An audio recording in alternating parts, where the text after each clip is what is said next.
there's a reason why female are more pointed towards when there is a fertility issue. And it's a pretty sad reason. All I could see was things to support intermittent fasting, but nothing to explain why there was such a discrepancy into results. This woman, who was actually working on a trading floor, interestingly, had quite a stressful life. She had done intermittent fasting and gained something like 10 pounds over 2 weeks. In the US, I don't know if I think the UK is a lot more regulated, but in the US, this has become a craze. But what happens after 20 years, 30 years, 40 years on the drug? As long as you can turn a negative into a positive, you're doing well.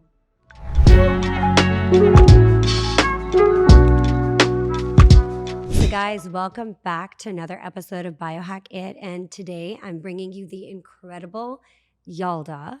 Yalda and I recently met actually in person when I was in London, and I'm going to tell you this woman's amazing background. So Yalda was an investment banker that turned nutritionist because she was dealing with a lot of her own health issues at the time and working through two misdiagnoses. We'll talk about that in a minute, that she wasn't finding answers for. Yalda's based in London. She's an entrepreneur. She's a mother, and she's really leading the movement when it comes to inflammation and gut health in the UK, and has such an incredible following for this. She's helping women and men from all over, and I'm just excited to have you on the podcast. Thanks so much for having me. But interestingly, I have more followers in the US than in the UK.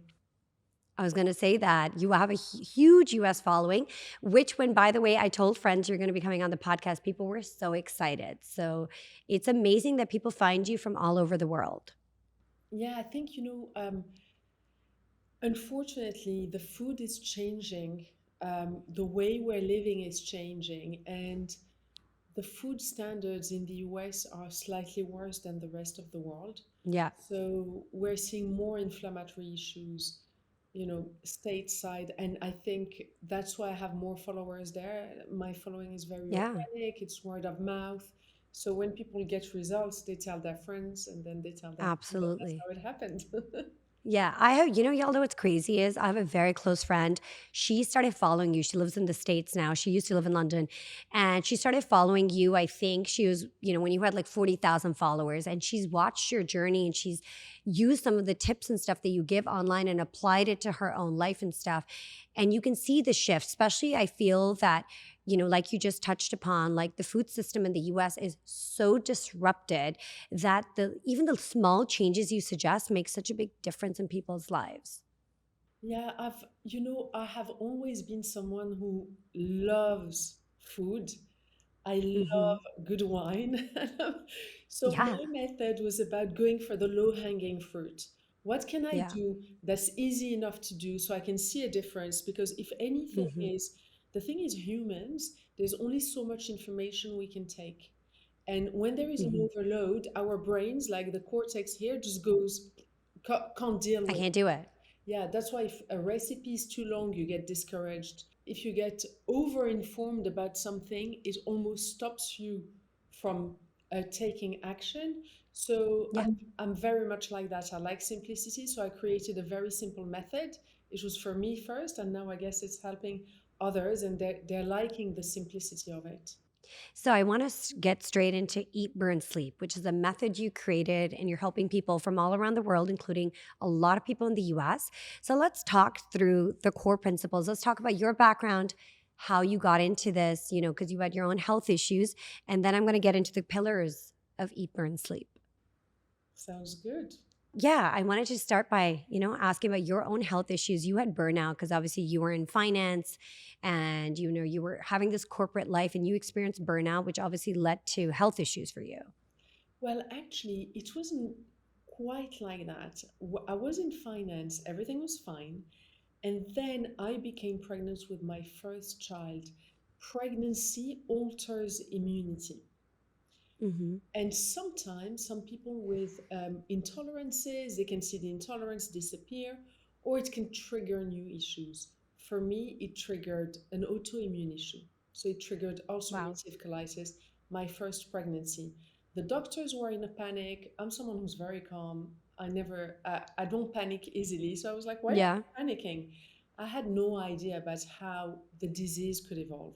So I had my first child. My ulcerative colitis became pretty bad. So I got diagnosed in 2007. I had my first baby in 2008. 2009, I had lost so much weight, couldn't digest anything, Wow. had severe colitis, and symptoms are pretty unpleasant. Like you lose a lot of blood, you lose weight, Right. you Wow. keep going to the bathroom, many times Yeah. a day. And for someone like me who loves food, I was like, wow, this was crazy.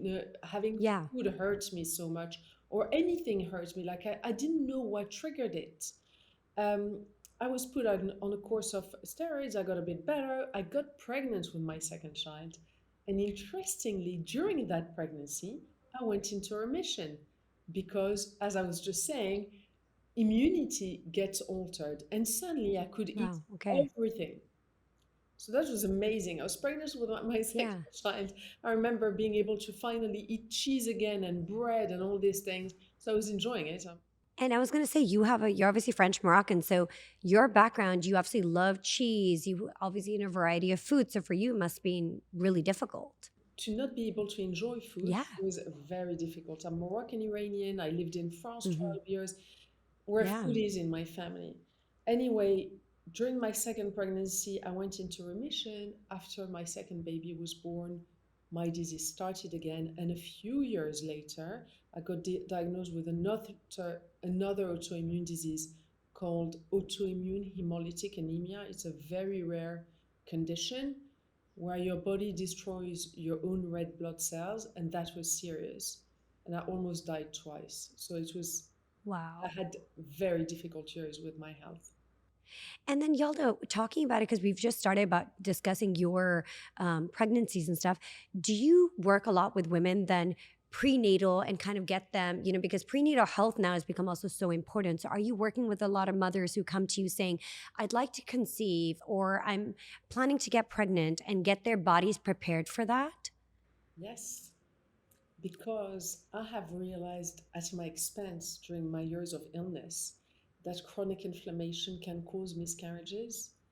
I Hmm. have suffered from several miscarriages after having my second child because my body was so inflamed. So some of the miscarriages, maybe the baby wasn't right, but there was definitely one where I could tell my body was miscarrying, and I went to hospital. I said I'm getting these pains and I know them and I know what's happening. I was 8 weeks pregnant, and they reassured me. They gave me a scan. They said, look, the baby is fine, there is a heartbeat, it's moving.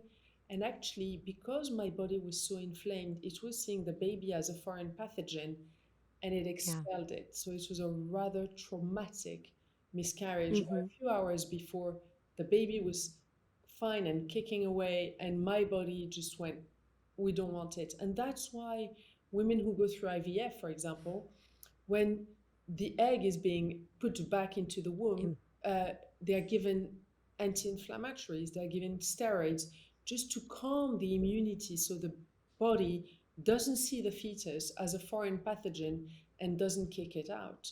So to answer your question, yes, chronic inflammation in women can cause miscarriages, can cause infertility, and in men can cause low sperm count and infertility. And 40% of couples who struggle to conceive is because of male infertility. So, with that in mind, I've created a section on the Eat Burn Sleep platform for male and female fertility with or without IVF. And we've had a lot of what I called miracle Eat Burn Sleep babies, and I've helped many people conceive around the world. Yes. I think you just said something so amazing because women tend to focus so much on their health when they're trying to conceive, not realizing it's both people, right? Coming into it. And so both people's health really matters. So it's so interesting to hear from you that you're also helping men work on their fertility issues and their chronic inflammation because sometimes men are even so more chronically inflamed because they drink so much and maybe they don't have necessarily the healthy food habits a female partner may have. So that's really incredible that you're working with people actively and helping them change the course of what an outcome may be when it comes to conception. There's a reason why female are more pointed towards when there is a fertility issue. And it's a Mm-hmm. pretty sad reason. It's because fertility clinics make so much money out of testing female Yeah. fertility. Let me explain. Mm-hmm. There is a taboo around men where, we don't talk about male contraception when, Mm-hmm. they just need to wear some Yeah. boxers that heat their testicles, and that's just, they're special Yeah. boxers you can wear, and a woman then doesn't need to take hormones. I mean, there are very simple Yeah. ways for men to use contraception without disrupting our system, but there's this whole um, Taboo. taboo around, men, they can't be infertile. Men, we can't talk about it. They're just, so Yeah. It's almost shame for them. For us, it's like something that's accepted. And I think yeah, that's what society has to change yeah, its lens on. yes.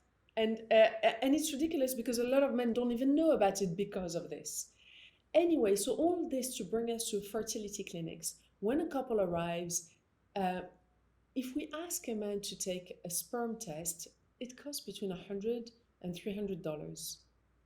For a That's woman to nothing. get investigated to know if she's fertile or not, it can run into thousands of dollars. So guess Right. what fertility clinics do? They just zip They do it the other. Yeah.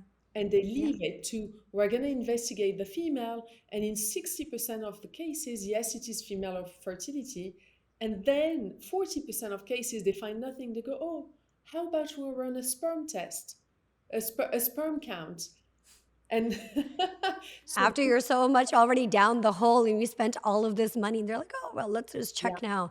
yeah, it really is a shame, and I'm keen on raising awareness because a lot of Awareness. couples don't have that much money and they end up spending so much when a very simple test could help them figure out that it might be. What's going on? Yes. And so you're obviously somebody who's been at the end of like medical gaslighting, right? Like you went in with these, autoimmune diseases, you kept on getting passed around. They couldn't find out what's really going wrong with you or give you a solution to your health, which is where you ended up going down this path of nutrition and, helping your own health. And as a result of that, you've been able to help so many people along the way. So a lot of people come to you in search of answers and they've been like pushed around from so many different doctors, not being able to find it. And sometimes it's as simple as looking at the food that they eat, which you do with inflammation and gut.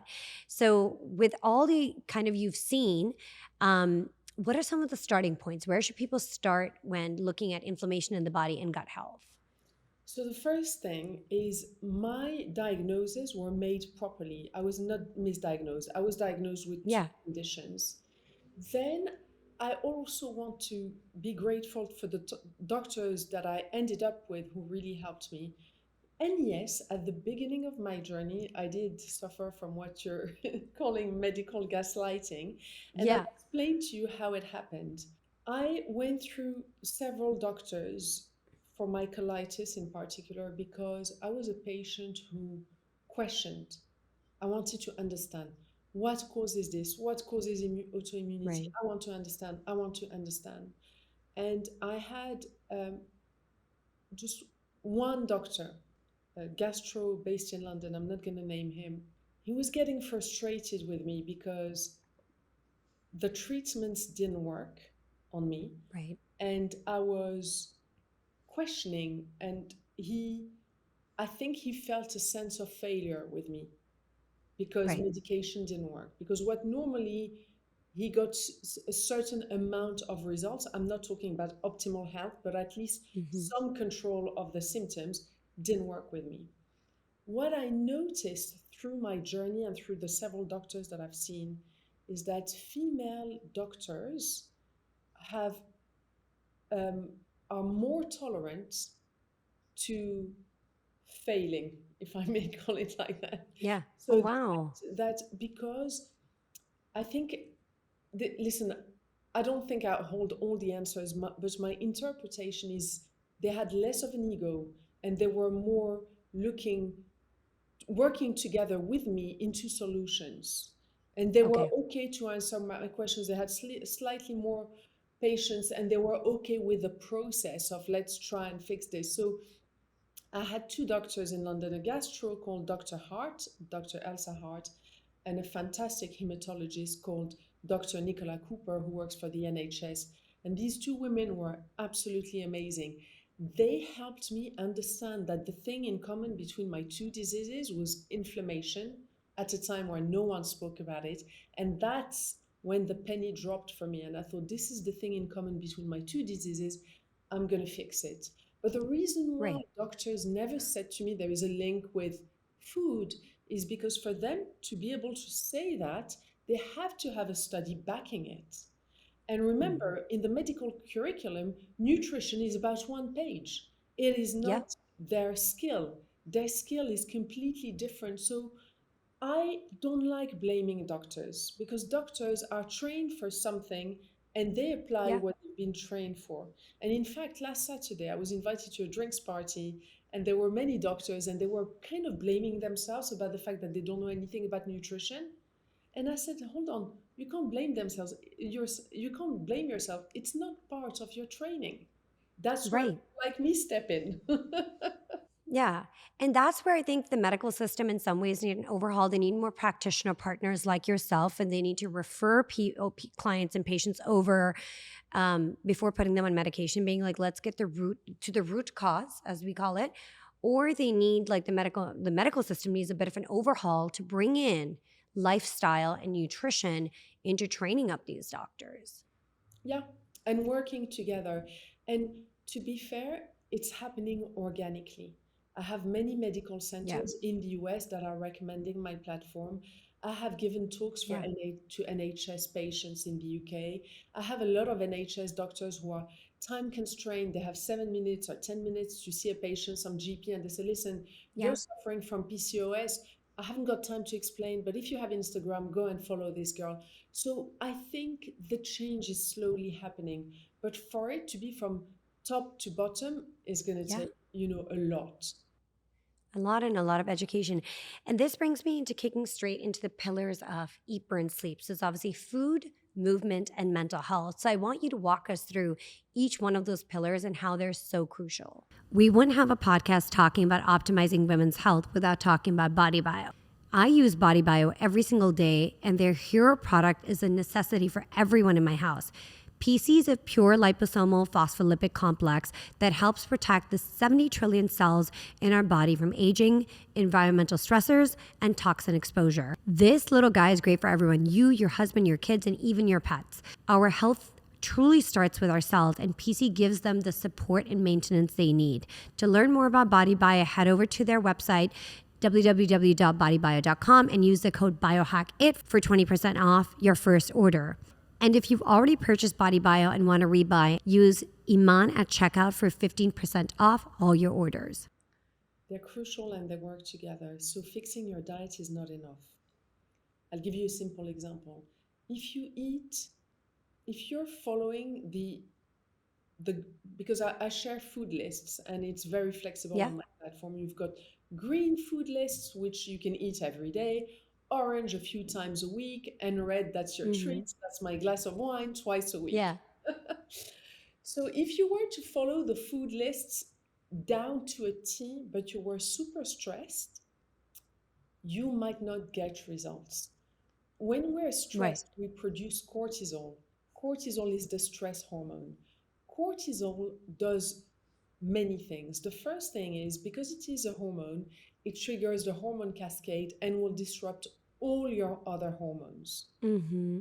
So if Wow. you're Yeah. a female trying to conceive, if you're really stressed about not being able to have a baby and you're thinking about it every day and that's raising your cortisol levels, well, that's going to mess up your estrogen, progesterone, testosterone, thyroid hormones. It can really mess up with your Play system. havoc. And also, we have other hormones like leptin and ghrelin, which are um, the hunger hormones.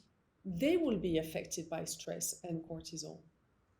The other thing is when we have higher cortisol levels, we are in a sympathetic state. The Mm-hmm. sympathetic nervous system gets activated, and that's the fight or flight. Yeah. When the sympathetic nervous system is activated, the parasympathetic, which is rest and digest, And is digest. shut down. And in rest and digest, you have your immune system because 70% of your immune system cells reside in your gut. So if your digestive system Yeah. is disrupted by your stress, your immune system will be, and you can be inflamed. And last but not least, movement. We need to move. We all know that it's very good for us to move.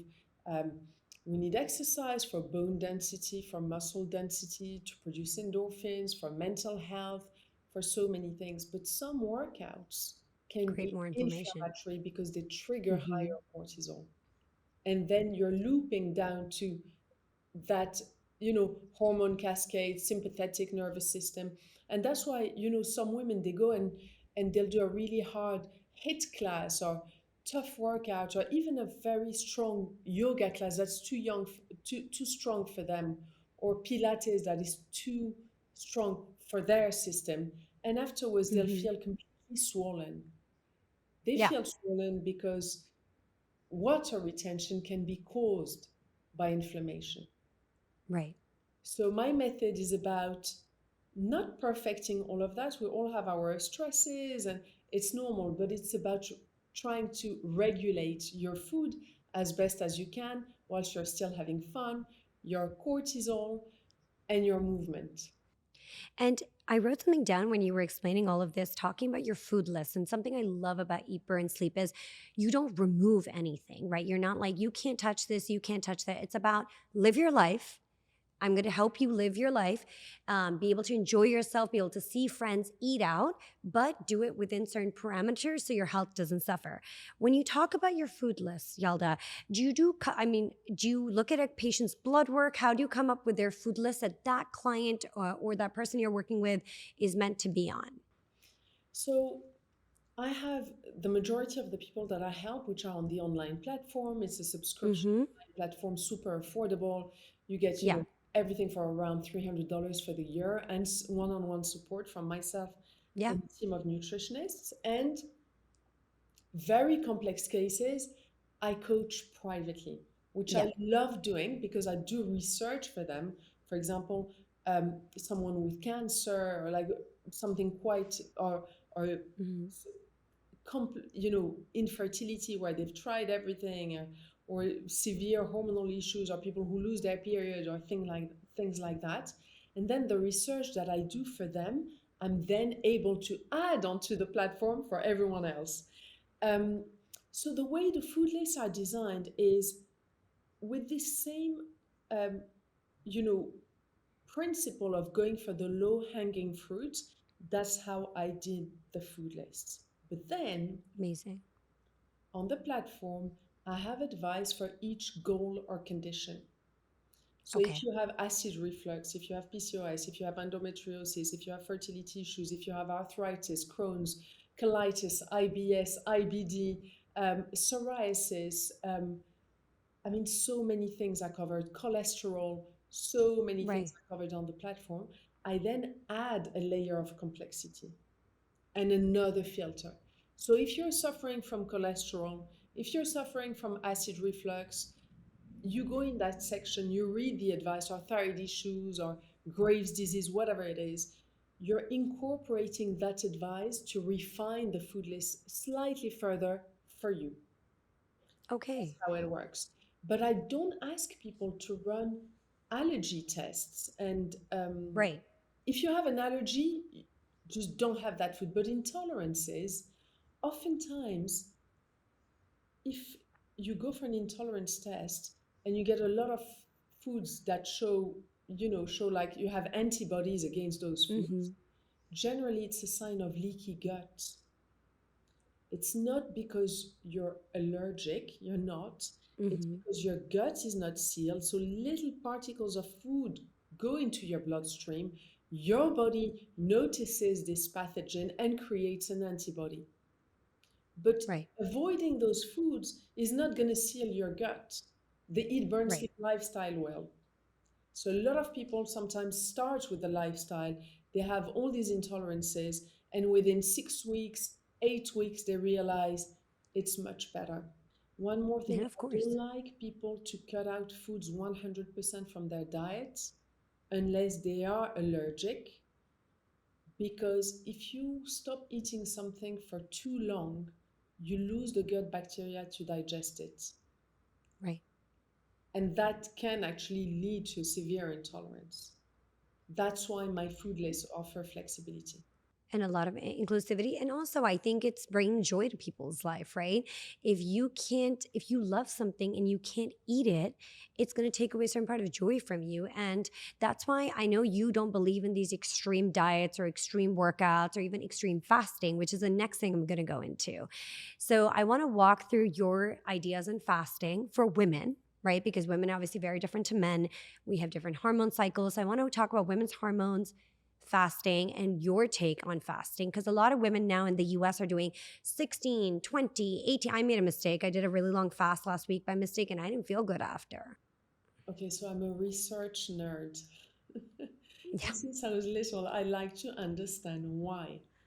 And I remember seeing men getting good results with intermittent fasting, like 16/8, Right. and women getting disastrous results, but some other women getting good results. So I was completely confused by that. And whenever I Yeah. looked online, all I could see was things to support intermittent fasting, but nothing to explain why there was such a discrepancy into results. And I remember hosting an event in London. This woman, who was actually working on a trading floor, interestingly, had quite a stressful life. She had done intermittent fasting and gained something like 10 pounds over 2 weeks. I was like, Wow. wow, it made her gain weight. So clearly, something was disrupted in her system. I need Hmm. to find out what. So when we fast, we produce two hormones. We produce human growth hormone, which is the hormone of Hmm. youth, and a hormone that helps us lose fat. But we also produce cortisol because we need to go and hunt for food. Right.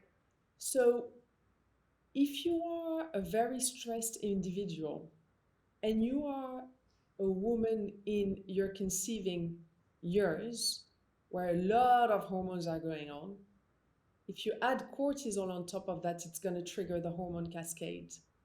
Okay. And you can completely disrupt your hormones, lower your thyroid function, end up gaining weight.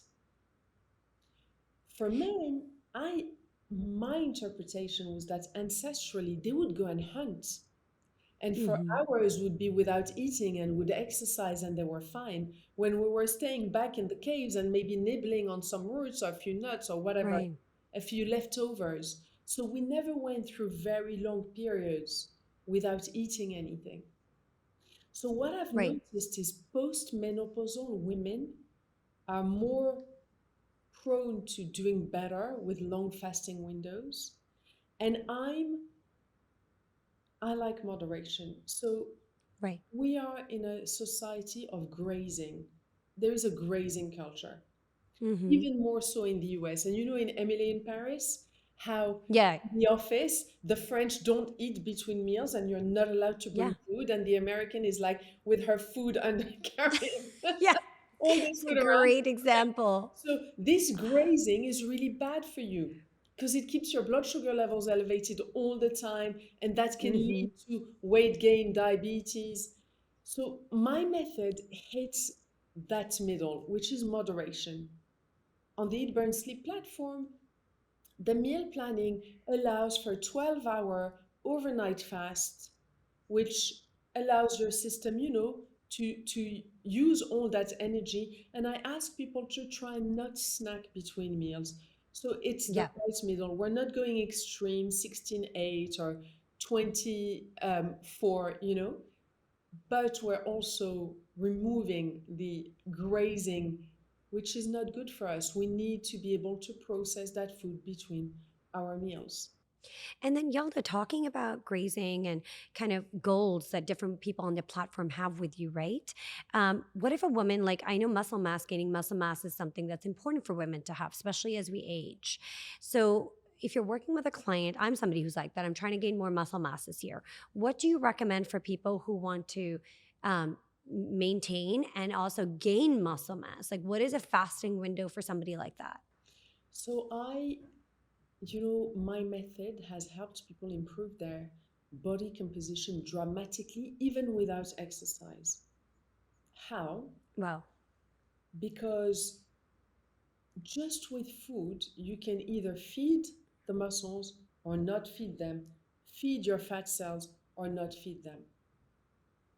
So I've had amazing results. I mean, as I'm talking, I'm thinking about this gentleman whose wife signed up to the platform. He used to do HIIT workouts. He used to do so much exercise, and he was severely overweight. He was like obese, medically Yeah. Wow. obese. And And he, he's doing all these workouts. yeah, in Yeah. 1 year, he did it without including exercise.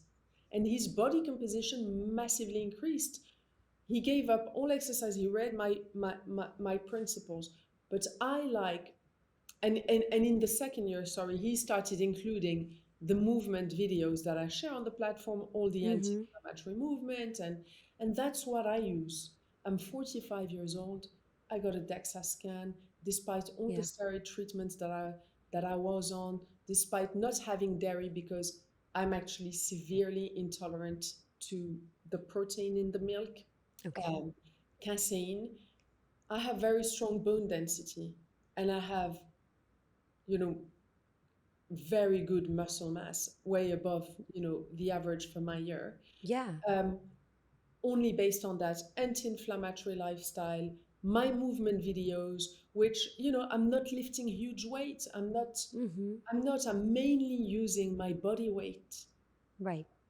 and that's enough. But it's about the consistency. Yeah. I have so much more muscle on, and I didn't realize. It's only when I look at photos in my bikini, I'm like, oh my God, And compare. yeah. And that's where I think like a lot of women kind of get it wrong. And also, I wanted to say, you look, I mean, obviously your face is absolutely stunning. You obviously look healthy. Women need to maintain a certain amount of fat on their face, right? And you said something about feeding the fat. So when you're working with older, let's say older women, I'm going to be 41 this year, right? So somebody like me who's very petite and tends to be very skinny, I obviously want to look youthful like you. I want to maintain like, a plush complexion and have good collagen in my face. But if I overfast, that's going to take that away, right? So how do we feed the fat yet maintain good muscle mass? So it's the same thing. Because when you're feeding your muscles, you're feeding your joints, you're feeding your skin. Mm-hmm. It's the same thing. My key to beautiful aging is nothing extreme. Okay. Because when you do something extreme, I mean, I've seen it so many times. Um, I'm going to talk about someone like very clearly. I remember I was in my 30s, and my then husband had a friend, very good looking guy, who, ex-rugby player, handsome man, like beautiful features. Mm-hmm. He started running marathons. He lost a lot of fat. Right. Oh my God. Because I think it was extreme, and running at a slow pace for so long is quite inflammatory. Mm-hmm. He aged so much. But the sad Yeah. thing is, he thought he was so happy because on the scale he was the same weight as when he was 20, Yeah. and he thought he looked so amazing. And I wanted to say to him, oh my God, you're less sexy, you're less youthful. Yeah. But I was thinking to myself, Yalda, never ever do that. If you're not happy Yeah. with something, just be consistent for a long time so your body doesn't notice a shock and you don't get a hit. Right. I Right. think any form of shock can age us. Yeah. So That's why stress. it's any form of shock is seen as the body as an inflammatory trigger, and skin is our biggest organ, and inflammation damages the organ. So the key is have enough protein, follow an anti-inflammatory lifestyle, don't cut out fat 100%, don't cut out, Mm-hmm. avoid all the additives that are listed on the red list on the platform because they're so damaging, and take the path of good habits, and and then you notice over the years. Right. And how do you feel about things like we're talking about, causing stress to the body and how that's not good for the skin? But nowadays, everyone's like, cold plunging, cryotherapy, sauna. So let's talk about that in women because it's very different men versus women, right? Because that's stress. That's making stress in your body. So I want to hear what you think and what you advise people. Yeah, so I'm a natural skeptic when it comes to everything. Because when I Hmm. was sick, I tried so many things to try and get better and I got worse. I remember trying to go vegan, I got much sicker, you know. Yeah. So I've learned the hard way to just try things slowly and not do anything extreme. When it comes to saunas, heat therapy, I, Right. saunas have been shown to have many benefits, Hmm. and they do, but they are not advised for some people. And also, you've got to listen to your body. When I started using infrared sauna, the first few times I was, so skeptical. I was like, whatever. And then I noticed that it made me calmer, that I was getting Right. rid of Okay. extra water. But I also noticed that there are some days where I last 10 minutes, and if it Yeah. feels too much, I get out. And there are days where I can do half an hour. I don't push it. I always stop before it feels too much, if that makes any Yeah. sense. When it comes to cold therapy, I my great grandfather lived a very long life and was famous for. He was a very wealthy man, and at that time, he lived in Morocco, and at that time, when you had money, um, 19th century, you were fat because you were able Yeah. to eat a lot. He To was live well. a skinny Yeah. man. He stopped eating before he was full, and he was known to wash with cold water. And he lived a very long life. Okay. Yeah. So for him, clearly, cold therapy worked. But I Worked know that wonders.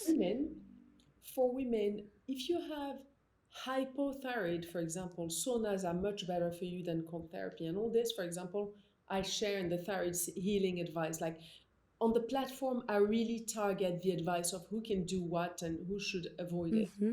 Okay. But when it comes to me, I know that being 1 minute can be okay in a cold bath, but you're not going to find me in Hyde Park in the Serpentine doing laps in the winter. What I like doing is the simple thing of sauna and then a cold shower and just a cold rinse, not go too strong. Just in Okay. general, not pushing it. Just push it just to the limit, if that makes sense. Yeah. And it takes It knowing gets your unbearable. body and listening and tuning into your body and see how you feel and how you feel afterwards. A lot of observation is needed. And that's what I try and do with the platform. Like people at the beginning, they arrive, they have no idea where they're going. And once Right. they feel better, they are much more able to tune into their body and their own needs. That's a really good way to explain it. So when people are on the platform with you, they can obviously look at different anything they've been diagnosed with hyperthyroidism or having a slow thyroid or certain, hormone issues, and then you can basically guide them through what biohacking essentially techniques they should be using versus not based on their unique biology, age, and obviously if you're a woman or a man because things affect you completely differently. That's correct. And then I wanted to go back, Yalda, to talking about movement, right? So, people that you're working with on the platform, even one on one coaching, how often are these women, are you telling them workout for? And what is the duration of, I know it's low impact workouts, but how many days typically, and how long is each workout? So interestingly, on the first week, I ask people to not work out. And they Oh, say, "Oh my amazing. God, I want to start the movement videos." I'm like, "No, you're not." The first week, we don't want to put your body through a shock. You're already changing the way you're eating, so Hmm. we're not going to change the way Okay. you move yet. So I'm super gentle. Or for example, the first week, there's no coffee on the Oh, website. For okay. you to say Amazing. you're allowed coffee. But if you're someone who's coming and used to have 5 cups of coffee a day, and Yeah. cutting out coffee is going to shock you, I allow you to have a cup. So it's Okay. always about like doing a soft landing rather Hmm. than a shock. And then from the second week, I advise people to incorporate the beginners videos 3 times a Okay. week. And then they go into intermediate. And I also classify the videos for women depending on which week of the cycle. Because on week 4 and Cycle week syncing. 1, you can't work out as strong as week 2 and week 3. So the workouts are adapted to the time of your cycle. And optimally, once you're up and running, you can do movement videos up to 5 times a week, and they only last between 20 and 30 minutes. You can use the props, not use the props. I typically move when I get out of bed, oftentimes in my pajamas. Like Oh, I wake up, amazing. have a cup of tea, do Yeah. it, shower, and then have breakfast, so it's done. 20, Yeah. 30 minutes, done. So I don't even like get changed or go to a gym or bother. You said something really important right now, and I know we haven't discussed this before on the podcast, is cycle syncing for women. So can you walk us through what is cycle syncing so people know, and the different phases of the each cycle, and how you're combining obviously different things for those for that time in your cycle? Obviously, you all know I'm a biohacking fanatic and I absolutely love peptides. So you can only understand how excited I was when I discovered a skincare brand that works, that uses peptides. That is OneSkin. OneSkin uses the amazing OS1 peptide. OS1 works by actually switching off the senescent cells that drive the aging of your skin. Scientifically proven to give you biologically younger skin with long-lasting improvements in firmness, elasticity, reduction of fine lines and wrinkles, and a more youthful complexion. You can learn more about the OS1 peptide at oneskin.co and use my code Biohack-it for 15% off your purchase. Yeah, so the first thing is I want women to understand that the time where we have our period is a time to be nurtured. Mhm. Right now, like in our culture, we fight it, oh my God, I have my period. Yeah. And I, it's principles of Ayurveda actually. It's a time of shedding, it's a time of detoxing. So around the time when I have my period during the first week of my cycle, I tend to do a lot of self-care, of writing my goals for the month, of the 2 days running up where I don't feel so good, and the 2 days of 3 days of the start. So around a week in total, 5 days.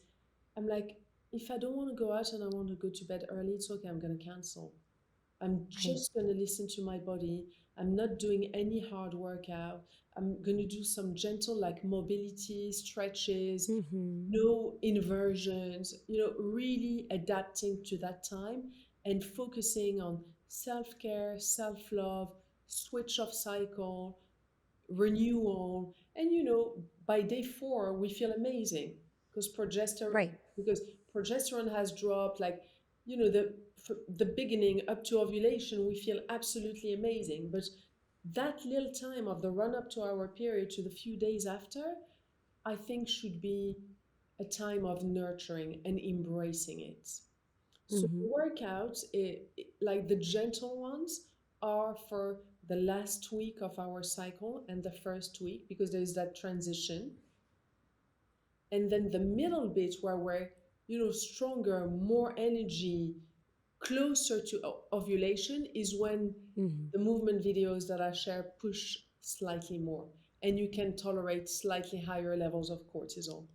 That's amazing. One of the things like that I'm hearing and I love about the platform is you really cater it to each person's need while it's still like a platform and you're obviously engaged on it and you're guiding people.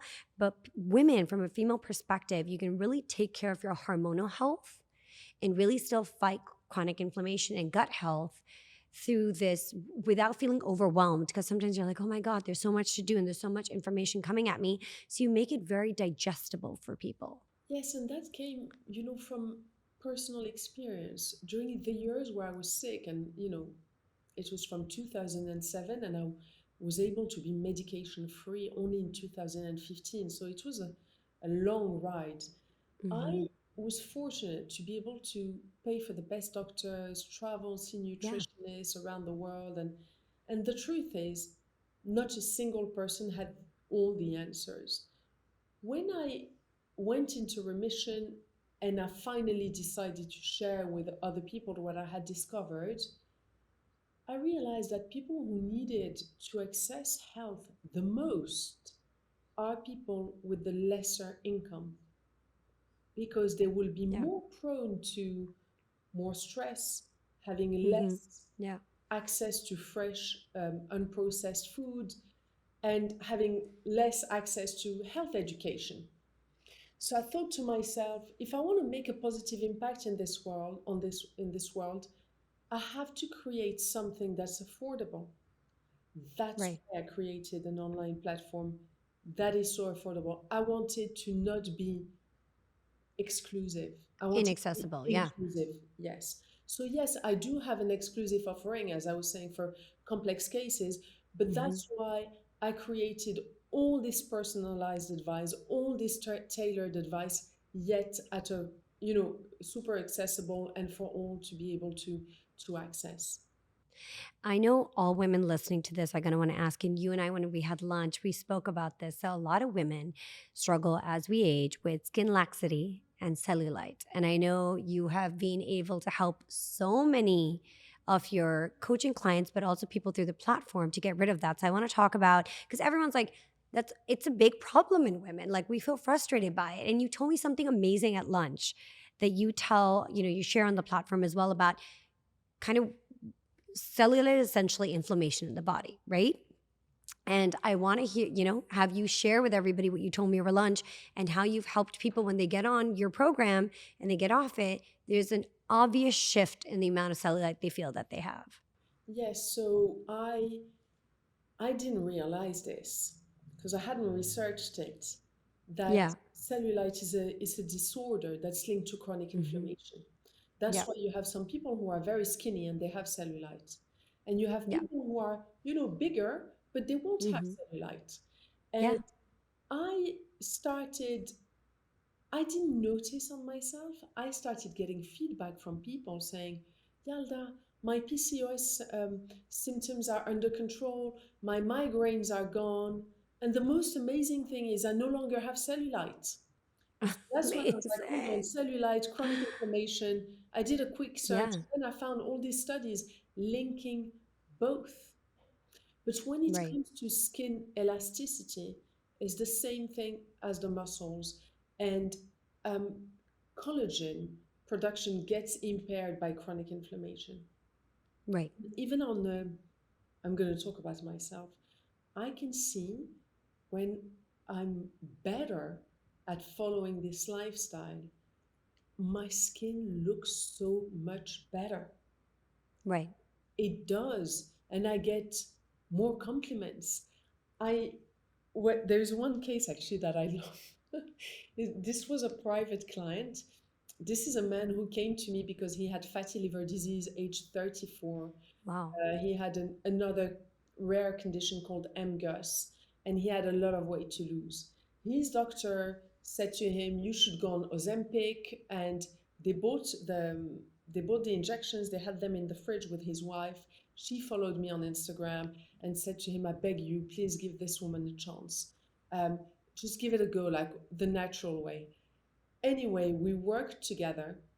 His liver readings were normal for the first time in his adult life, to the point that his hepatologist, his liver doctor, wanted to talk to me to know how I had done it. And he also, part of his feedback, he was like, Yalda, everyone is telling me I'm glowing. And I know it's due to the lifestyle because no one has ever told me I glowed before. That's amazing. Especially men don't expect these sort of compliments. So they're like, what? Yeah, he was like, everyone's saying I'm glowing. But because it's health from within, you know? Yeah. And I was going to tell you, you touched upon something, talking about things like Manjaro and Ozempic and stuff. Obviously, in the US, I don't know if I think the UK is a lot more regulated, but in the US, this has become a craze. Like everybody who wants to lose even a little bit of weight is turning to, these drugs. And I want to hear more from you, again, talking from even the female health perspective about other issues that it may cause in women, especially that rapid sort of weight loss and the hormone cascade you speak about in cortisol. I want to hear from you kind of these popular drugs, how they're impacting women's health that you have seen in clients.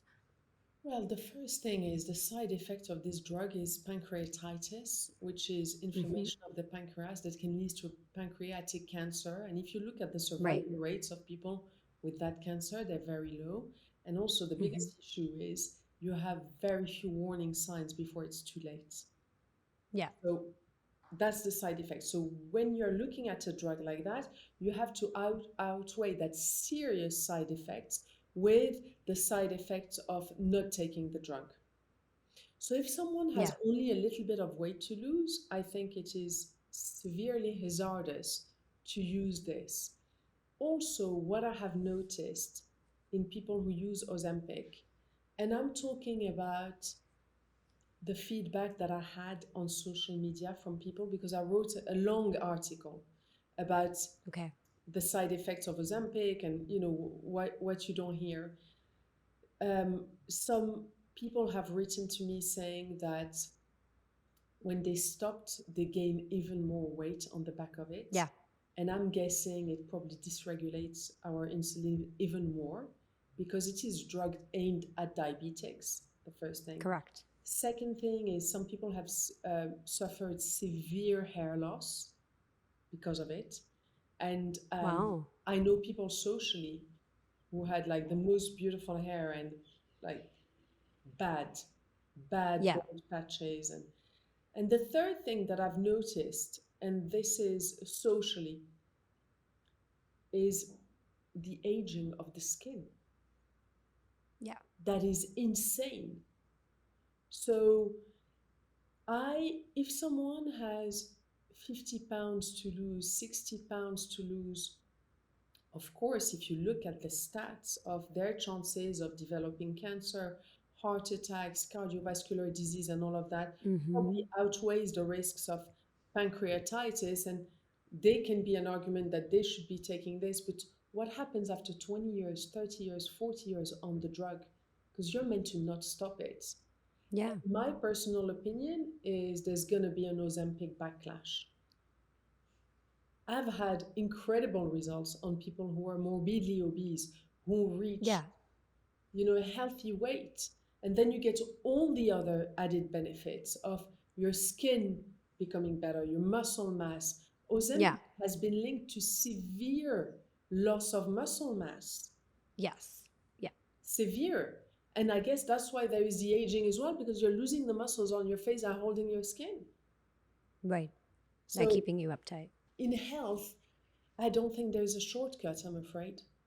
Yeah. And too many people are taking that shortcut without trying to get to the root cause, right? They just want to put a bandage on it and be like, listen, let me actually fix my gut. Let me fix my hormones. You said something about patterns and lifestyle. You talk about that. I think they just want to kind of cut across that and be like, hey, I just want to get to the end result. And when you don't focus on the core issues that you have and balancing your body and bringing harmony into it, it will eventually result in disease. Because again, you're doing something very extreme. Yeah, and I mean, you gain the weight back, but you're not, if you stop Ozempic, you gain the weight back, not every time, Hmm. but a lot of people do, but you don't get your skin back. Yeah.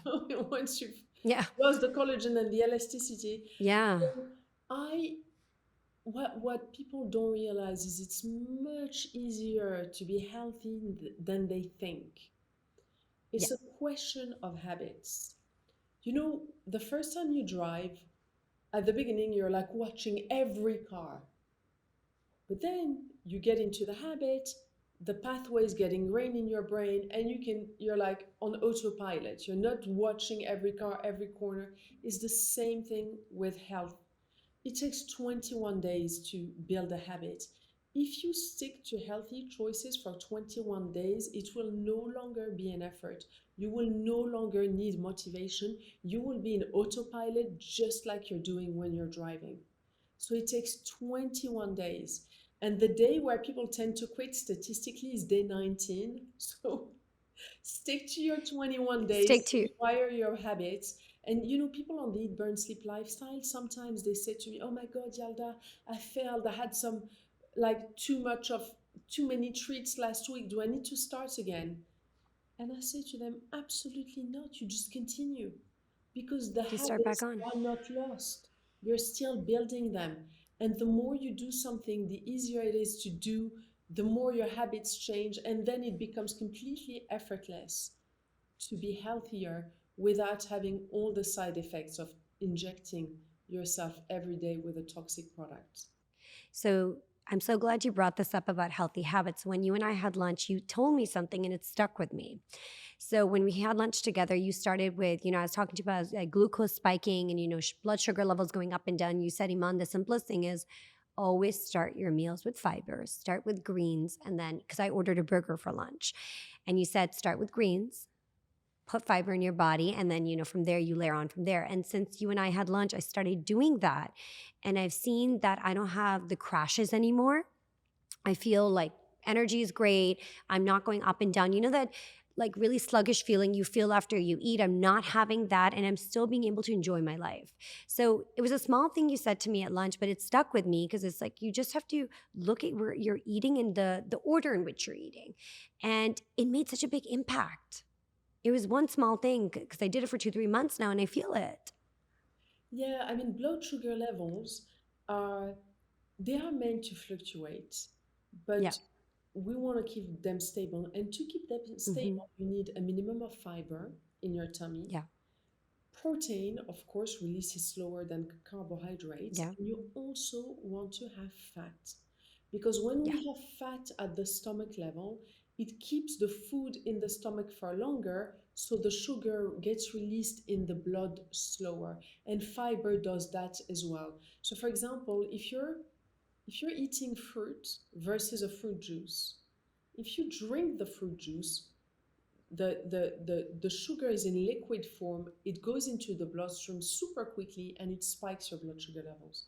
So if you're drinking orange juice, the sugar is liquidized, the fructose is liquidized. You drink it, it goes Hmm. into your bloodstream very quickly.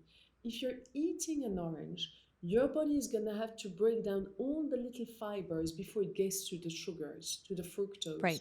And so it releases in the bloodstream much slower. So we need fiber, we need fat, and we need protein for balanced blood sugar levels. I feel that our community watching Biohack-it is going to learn so much from you and this platform that you've set up with Eat, Burn, Sleep, and just the way you coach and guide people on their health journey is so important because it's sustainable, it's long term, and this is why I've loved getting to know you. And I think you give such incredible insight to people and to women that they can apply to their life in an easy way without feeling overwhelmed. Yeah, it's so important. And social interactions, for example, are the number one factor for longevity. Yeah. So I remember last year, actually, around Valentine's, I had a lady reach out to me saying, Yalda, I just started the lifestyle, but I'm so stressed. I'm going to have dinner with my fiance on Valentine's Day, and I can't drink. I'm on week one. I said to her, hold on, have what do you like drinking? She said white wine. I said to her, have one glass, because the stress of not drinking during that special dinner is going to impact you more Then than that one glass. than one glass. So when I created this lifestyle, I was very mindful to allow people a drink or a treat so they would not stop having social interactions. Social Hmm. interactions are the number one factor for longevity. They improve Yeah. your oxytocin levels, which reduces cortisol and increases serotonin. Right. It's very, very important to continue being social. Sometimes being too social is exhausting, and each person has a different, level of Threshold. social interactions that is optimal for them. But I was very um, keen on people continuing to have social interactions and so follow this healthy lifestyle effortlessly. I think the Blue Zone book kind of talks about this, that community plays such a big factor in how we age. And, these communities obviously are less technology driven. They're a little bit more slower pace. So that incorporating wherever you can a slower pace of life, but also staying in touch with community and having that social interaction is key to longevity, I feel. Absolutely. And then, Yalda, a closing tradition I've started on the podcast is I ask every guest this question: what is one lesson or learning to date that has been crucial for your personal evolution and has carried with you throughout your journey? The most I think the mantra that I tell myself always and I tell my clients is, as long as you can turn a negative into a positive, you're doing well. That's a very good life lesson. So that's what happened to me. My kids were little. I couldn't enjoy them, and I'm such a maternal person. For me to be in hospital in and out when they were 2 and 4, almost die. Yeah. I had stomach pains when other moms could enjoy play dates with other mothers and drink coffee. I couldn't drink Mm-hmm. coffee. When I started in burn sleep, I thought to myself, if I help one person, then my pain was worth it. If I turn this Yeah. negative into a positive, then that pain was worth it. So when I have people who come to me and say to me, I have bloating, I have depression, and we have a whole section on depression on the platform because it's linked to neuroinflammation. Like if you turn this negative of you being not so well into being healthier than what you would have been without this health problem, then you're turning a negative into a positive, so you're winning. That's such a valuable life lesson. And I think this talks about a lot with you as your mindset. You're somebody who never tends to, feel sorry for yourself. And it's almost like this tough love, but tough love for yourself is actually helps you grow and evolve and keep yourself accountable along the way. That's correct. And in the wild, no one survived feeling sorry for themselves. Oh, 100%. Thank you so much for doing this with me. I'm so excited to continue getting to, introduce Eat, Burn, Sleep to the community at Biohack-it and really help women answer a lot of questions. I think you do such a great job at it. So thank you, Yalda. My absolute pleasure. Thanks so much for having me.